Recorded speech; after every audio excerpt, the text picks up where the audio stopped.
when you watched the clips, you couldn't stop thinking about him? Yeah. Since I'm part tree, I'm gonna put these flowers in my hair. They've always been my trademark, so I have to wear them. People expect it now.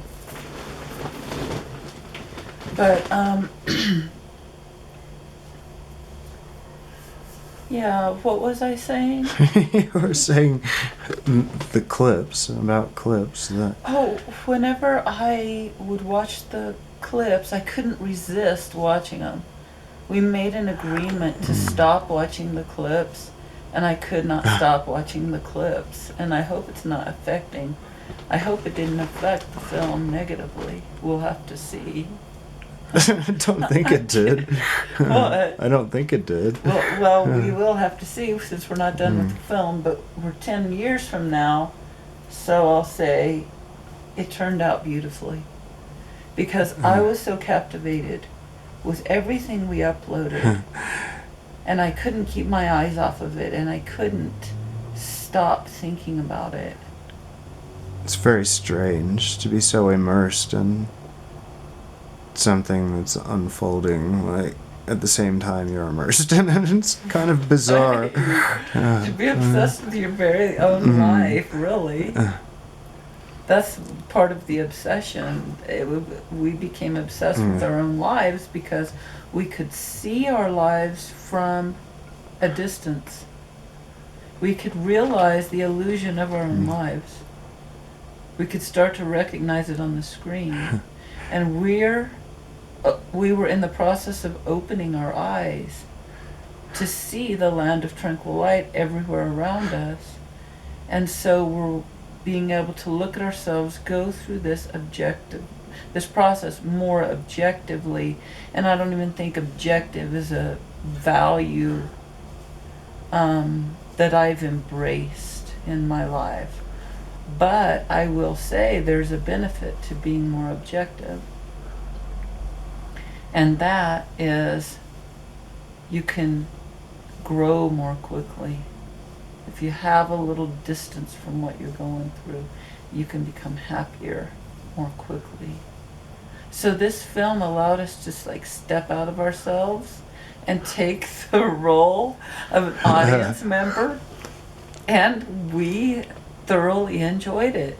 And I personally couldn't stop watching these characters on the screen, totally eccentric people who were like bizarrely hilarious and narcissistic to the fucking max, and talk about self-indulgent, and they already believe they're gonna be famous, and they haven't even, they've only got $1.38 budget.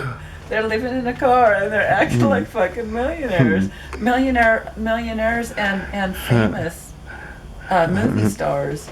They're acting like movie stars and they're living in their car. They're totally delusional, We sort of took over the hotel.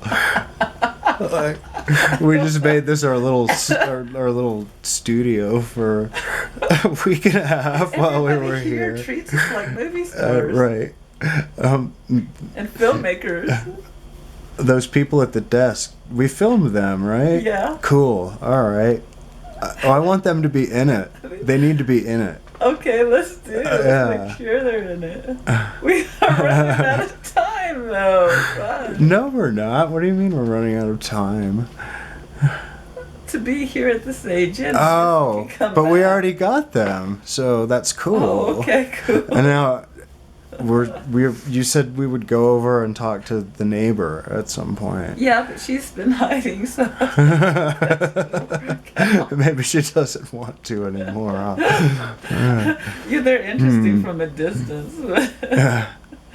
Oh, I hope she comes to the movie and watches it. We got her voice. We'll ask her if we can use it. I want to. That should be it. I don't know. Maybe not. We'll see. Because I want everything to be in it at some point, you know. Yeah. But that's what the web series is for. Yeah, but it's gonna last for 10 years. Hey, as long as people keep watching it, why not? Yeah, right. But it's all in the Maybe it editing, won't it's last all in that the long. editing. Now, how did this interview at Rolling Stone start to include me? Did Well, they invite both of us? Or did you just You had conjure something it up? to say. I wanted you to say something. So Oh, that's sweet. Thank you. I'm gonna smoke though. So Wait. first I'll roll a cigarette. And then I'll smoke it. Has All that right, I have limp to- lasted for 10 years? I'm just gonna have to.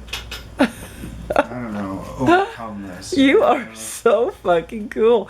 You're like a limping movie star. You know what's so cool about having him with me is that I feel like I've like captured a movie star and like convinced him to live with me in my car.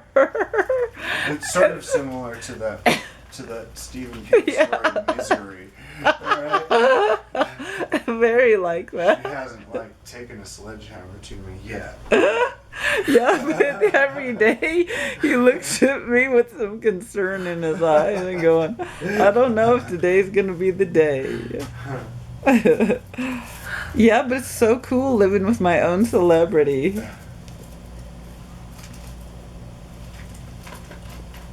It is cool living with a celebrity. I speak from experience. We're Well- famous, baby. We're famous. Bonnie and fucking Clyde, man. Huh. Wow, that's really beautiful. Thanks. Well, yeah, let's just end it a little differently. What do you think? Yeah, a lot differently. You in France and me in Santa Fe living on my ranch and That would be cool. horses and we're gonna have all these beautiful You know how things. ideal that will be in a lot of ways? Every way. Huh. I'll be able to give to my children for the first time in my life. I'll be able to give them money. I owe them money. Decades worth of money. They're 22 years old and 18 years old, and I owe them money from as long as they got allowance from their dad. I'll be able to pay them back and all the other people who've helped me and pay them back many-fold. And my family, God, I want to help out my family. They deserve it. And to help the needy here, I really want all these cool things, but I really want to help people. I'm gonna have a pool and I'm gonna have horses and I'm gonna have a beautiful mansion and nice cars and very cool clothes, but I'm gonna help other people too. Good. Yeah, Sounds perfect. it is. Will I be anything less? Right on.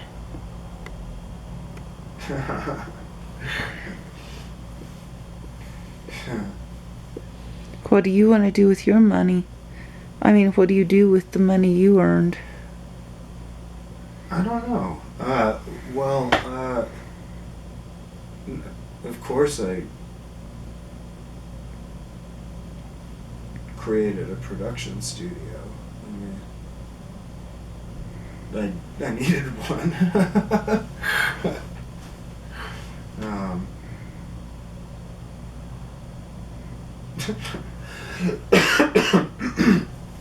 I donated a lot of money to a place called the Good Shepherd Center in Albuquerque, New Mexico.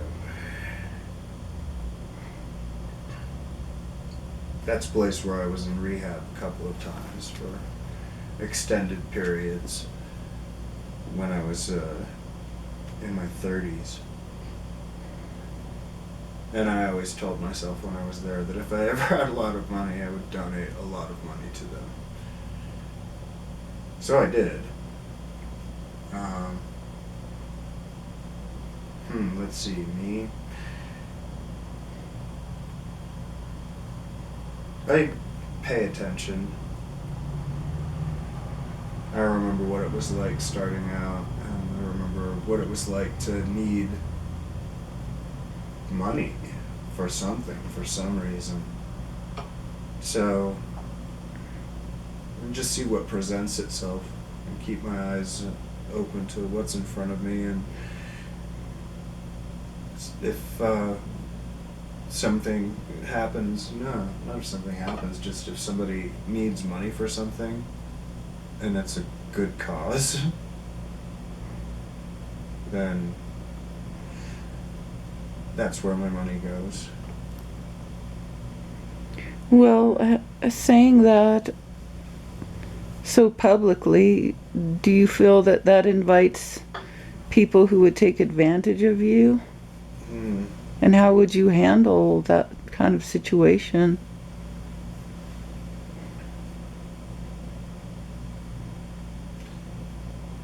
One at a time. I'd handle them one at a time as they arose. I hope there wasn't a flood of something like that. You never know. Like, damn, I was not prepared for this. Should have built a bigger ark, you know. But, so we'll just hope that doesn't happen, or that it didn't. But either way,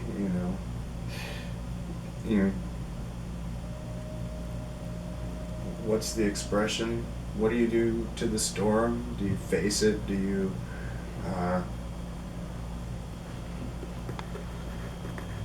what do? You triumph over it? No, that's not what you do. But brave it. That's it. You brave the storm. That's what. And then sooner or later the storm kind of dispels and things calm down again. Till you do something else. It starts all over again. But it's different, except for Woody Allen.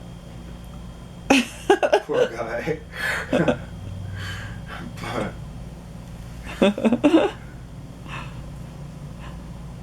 Well, thank you. It's such an honor. Did I interrupt you? no, not at all. Oh. No, thanks for helping me chill. It's been cool. It's been so cool. And you should see your face on the cover of the Rolling Stone any day now. Right on. Right on. Right on. Right on.